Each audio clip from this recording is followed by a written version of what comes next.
स्वागत है आप सभी का इस बुलेटिन में। आपके साथ मैं हूं पुनीत। खबरों की शुरुआत करते हैं। बीजेपी ने लोकसभा चुनाव का बेहद आक्रामक अंदाज में प्रचार शुरू कर दिया है। पीएम नरेंद्र मोदी ने अपने ट्विटर हैंडल से एक वीडियो जारी कर दिया है और मैं भी चौकीदार मुहिम की शुरुआत की है। इस वीडियो में केंद्र सरकार के कार्यों का जिक्र किया गया है। वीडियो के आखिर में 31 मार्च को शाम 6 बजे पीएम मोदी से जुड़ने का आह्वान किया गया है। पीएम ने ट्वीट कर कहा, आपका चौकीदार बिना डिगे खड़ा है और देश की सेवा कर रहा है, लेकिन यहां मैं अकेला नहीं हूं। हर वो शख्स जो भ्रष्टाचार, गंदगी, सामाजिक बुराई से लड़ रहा है वो चौकीदार है। जो भी देश के विकास के लिए काम कर रहा है वो चौकीदार है। दिल्ली में कोई भी आपको मिल जाए, बस ये शब्द कहना, चौकीदार। उसको आप आस्ते से कहो, चौकीदार, चौकीदार, चौकीदार। जैसे भी कहना है आप चौकीदार बोलो, दूसरे साइड से पता लगेगा चोर है।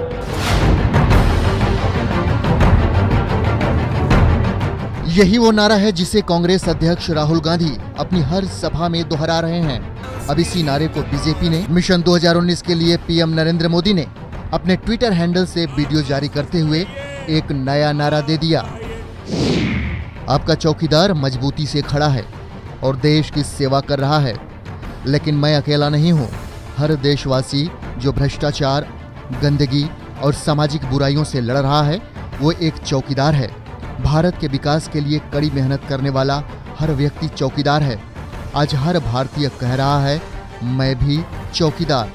ट्वीट के जरिए बीजेपी के लिए नए वीडियो कैंपेन को जारी करते हुए पीएम मोदी इस नारे के लिए 31 मार्च को एक भव्य कार्यक्रम भी कर रहे हैं, जिसमें सभी लोगों से जुड़ने की अपील की है। आप आश्वस्त रहिए, आपका ये चौकीदार पूरी तरह से चौकन्ना है।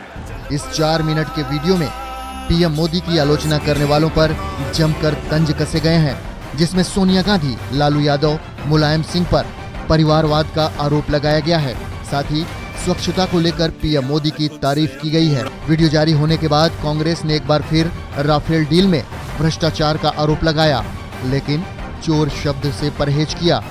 भारतीय जनता पार्टी अपने चौकीदार की चोरी को छुपाने के लिए सब नारे दे रही है, परंतु आप चौकीदार, देश का चौकीदार, आपके दर्शकों ने सही कहा, बिल्कुल सही भैया, देश का चौकीदार, बिल्कुल आपने सही कहा। मिशन 2019 का बिगुल बजते ही सियासी पार्टियों में घमासान शुरू हो गया है। नारे और बयानबाजी की रफ्तार तेज होने लगी है।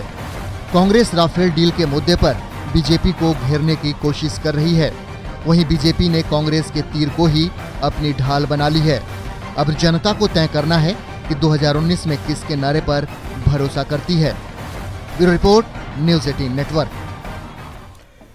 भोपाल का रुख कर लेते हैं। शरद हमारे सहयोगी हमारे साथ जुड़ चुके हैं भोपाल से लाइव, उनसे बात करते हैं। शरद, जिस शब्द का इस्तेमाल कर कांग्रेस निशाने पर बीजेपी को ले रही थी और खास तौर पर प्रधानमंत्री मोदी को ले रही थी, उसी शब्द को अपनी तरफ खींचकर और कांग्रेस पर हमलावर हो रही है बीजेपी इस कैंपेन के जरिए। हाँ पुनीत, बिल्कुल एकदम सही बात कही है आपने। और एक तरीके से सोशल मीडिया पर इसको एक मुहिम बना दिया गया है। जैसा कि आपने कहा भी कि चौकीदार को लेकर सबसे ज़्यादा सवाल उठाए गए राहुल गांधी की ओर से और कांग्रेस पार्टी की ओर से प्रधानमंत्री के ऊपर। अब उसी चौकीदार को एक तरीके से कहीं ना कहीं अपनी ताकत बनाने की रणनीति बीजेपी ने और प्रधानमंत्री ने अपनी ओर से अपनाई है। और करीब 3 मिनट 45 सेकंड का ये जो वीडियो है, उस वीडियो को अगर देखेंगे तो उसमें एक तरीके से, अगर आपको याद हो तो कुछ वक्त पहले कई तरीके के सोशल मीडिया कैंपेन चले थे, जिसमें कई लोगों को जोड़ने के लिए एक मुहिम चलाई जाती थी। फिटनेस को लेकर चला था, अगर आपको याद हो तो। फिर कई सारे मध्य प्रदेश के मंत्री, देश के अलग अलग मंत्री और खुद प्रधानमंत्री ने फिटनेस को लेकर एक वीडियो अपना जारी कर दिया था। तो एक सोशल मीडिया पर वो कैंपेन बन गया था। उसी तरीके के एक नए कैंपेन को ठीक चुनाव से पहले शुरू किया गया है और उसमें कहा गया है, मैं भी चौकीदार हूं। और इस वीडियो को अगर आप देखेंगे तो कहीं ना कहीं इस पूरे वीडियो में प्रधानमंत्री और बीजेपी की जो सरकार है उसने जो फैसले लिए हैं उन फैसलों की झलक कहीं ना कहीं दिखाई देती है। और एक तरीके से सशक्त प्रधानमंत्री के तौर पर प्रधानमंत्री नरेंद्र मोदी को इस वीडियो में दिखाया गया। और कोशिश ये की जा रही है कि ये कैंपेन सोशल मीडिया के जरिए आम लोगों तक पहुंचे।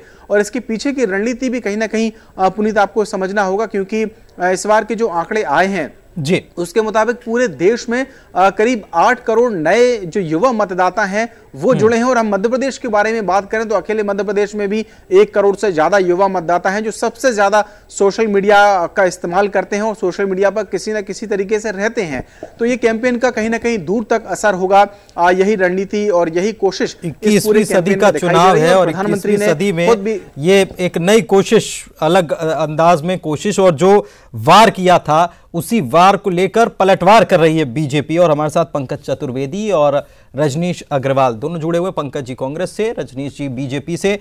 पंकज जी, एक ये कैंपेन शुरू किया जा रहा है, पलटवार किया जा रहा है। आपने चौकीदार नारा दिया था, लेकिन अब पूरा देश चौकीदार है, इस कैंपेन के जरिए ये बताया जा रहा है। मैंने देखा नहीं कि इस वीडियो किस कैंपेन पे आप बात कर रहे हैं, पर जिस प्रकार चौकीदार की चोरी स्थापित हुई है, इस प्रकार सरकार ने सुप्रीम कोर्ट में झूठा आरोपनामा पेश किया।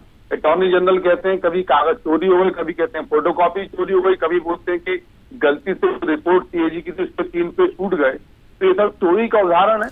नहीं, लेकिन ये चोरी के उदाहरण, ये आप कुछ और कह रहे हैं, लेकिन ये जो वीडियो कैंपेन जो जारी किया गया है ये कुछ और कह रहा है। रजनीश जी, जो आपकी पार्टी के ऊपर वार किया गया था कांग्रेस की तरफ से, उसी को आप पलटवार के रूप में, और साथ ही साथ ये वीडियो जो है इसमें काम भी जो किए गए हैं वो भी बताए जा रहे हैं। देखिए, बिल्कुल, और ये हम पूरे 5 साल की सरकार मोदी जी के नेतृत्व में जो चली है, मोदी जी के नेतृत्व में शर्मिंदा करने वाली, शर्म से सर झुकाने वाला एक काम नहीं किया इस सरकार ने। इसलिए पूरे एग्रेशन के साथ में, आक्रामकता के साथ में हम प्रचार अभियान में आगे बढ़े हैं। और नामदार के खानदान ने जो 600 करोड़ की आयकर चोरी की, 5000 करोड़ का जो नेशनल हेराल्ड का मामला, और अदालत में जिस प्रकार से एक्सपोज हुआ है वो किसी से छिपा हुआ नहीं है। इसलिए जनता के बीच, जनता के साथ है। और आज ट्रेंड कर रहा है सोशल मीडिया पर, मैं भी चौकीदार, ये पूरे सोशल मीडिया में ट्रेंड कर रहा है कई समय से लगातार। इसलिए वो एक्सपोज हो गई, कांग्रेस की पोल पट्टी खुल गई है। और पूरे 5 साल में जितने प्रकार के जीजा जी, बहन जी, भैया जी के मामले उजागर हुए, माता जी के साथ साथ में मामा जी जो अभी लगातार जेल में हैं और जिससे लगातार कई प्रकार के खुलासे, तो सारे का सारा मामला अब जनता के बीच में है और ये लोकसभा चुनाव भी फैसला करने वाला है।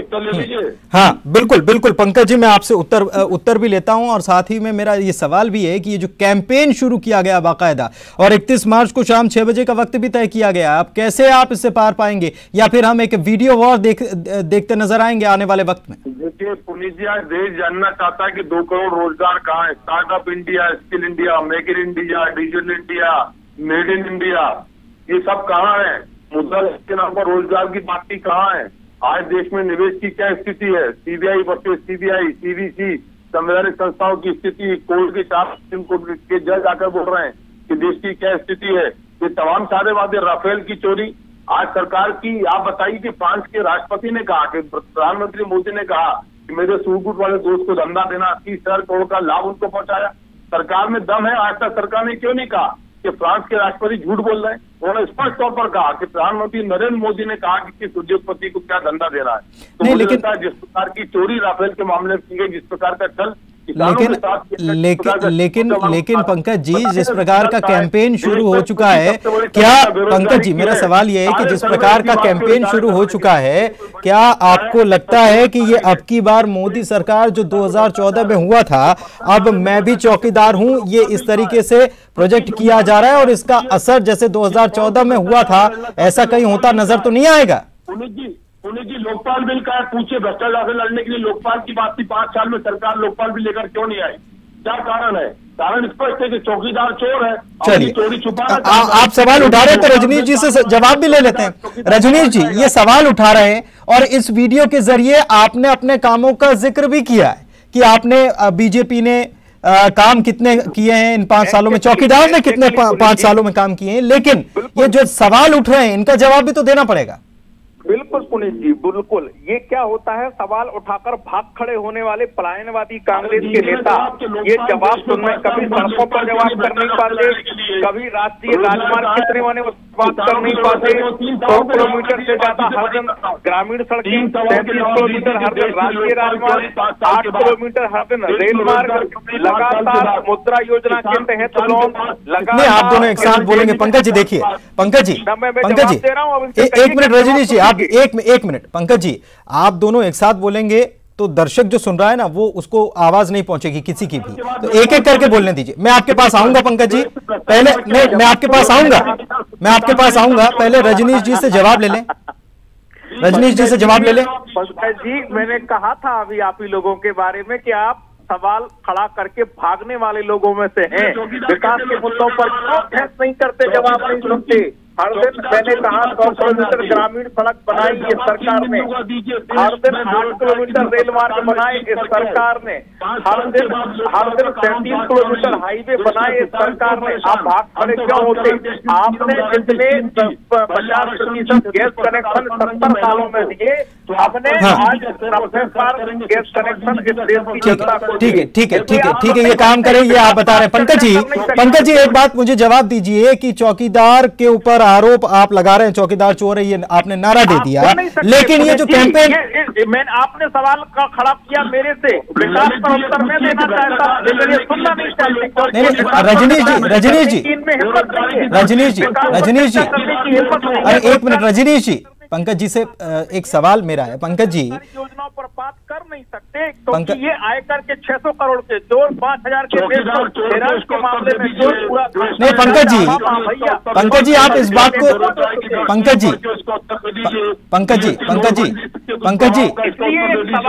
जी मेरे सवाल इनकी पुरानी आदत है, सवाल करके भाग खड़े हो जाएंगे, जनता इनको भगा के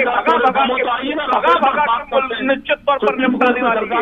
रजनीश जी एक मिनट में एक सवाल कर लूं पंकज जी से। पंकज जी आपने हमसे सवाल किया था, उत्तर पंकज जी ने सुनने नहीं दिया।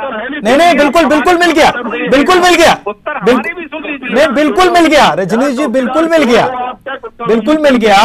पंकज जी आपने कहा चौकीदार चोर है, लेकिन बीजेपी कह रही है कि मैं भी चौकीदार हूं और ये पूरे देश में कैंपेन चल रहा है। आप समझ रहे हैं इसका एडवर्स इफेक्ट कितना पड़ने वाला है कि पूरे देश में अगर कैंपेन चलाया जा रहा है मैं भी चौकीदार हूं, तो ये हर कांग्रेस फिर जब ये जुमला बोलेगी तो ये हर एक व्यक्ति को टारगेट हो जाएगा, जो सड़क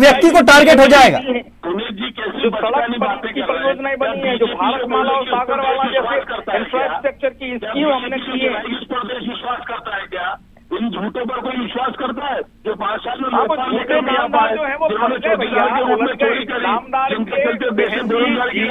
चलिए बहुत बहुत शुक्रिया क्योंकि आप दोनों इतना साथ में बोल रहे हैं कि कुछ शायद लोगों को भी समझ में भी नहीं आ रहा होगा। शरद आपके कुछ समझ में आया तो बताइए, लेकिन साथ ही साथ ये भी बताइए कि क्या आने वाले वक्त में जिस तरीके से निशाना तो साध ही लिया बीजेपी ने, लेकिन क्या वीडियो वॉर देखने को मिलेगा?